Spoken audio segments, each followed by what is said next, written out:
I have these personal business cards for freelance design work. I got a box of about 500 or something. And I must have bought them a decade ago at least. Because I'm just a terrible networker, I've probably used up less than a quarter of them in the course of that 10 years. They're a simple and pretty tired joke with the easiest setup in the world. Let me give you my card. And the guy sees the words, "my card," and laughs. Then in tiny letters at the bottom, it has an email address. You know, it actually rarely fails to get at least a little laugh. But in the last 10 years, I've switched from using Yahoo to Gmail, and so every 6 months or so, I'll bring a dozen cards out and I'll update them.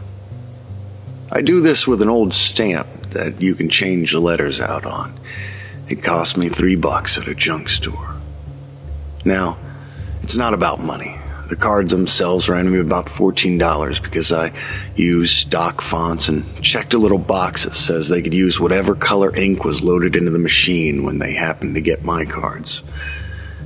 It's a slow and frustrating thing to place these little letters into the stamp. I guess in some way I do this because I want to appreciate my computer, a device that I'm in the worst sort of love-hate relationship with. I can't bring myself to leave it because I wouldn't be no good on my own, and what other machine would have me after the abuse I've suffered? So I line up a few X's to cover up the yahoo.com and the letters to spell out gmail.com, and I stamp a few cards one by one to fix the email address.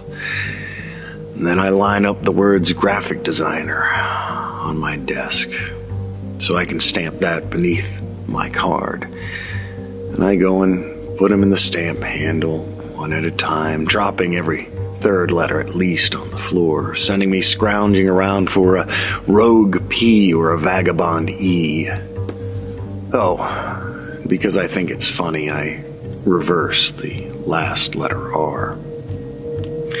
Then I stamp them all again one at a time, watching how the ink falls, intentionally being careless with the whole process.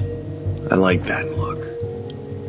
But because I'm a cynic, I figure that if a prospective client doesn't get the joke of a crappy hand-stamped business card from a graphic designer, I probably don't want to work with them anyway.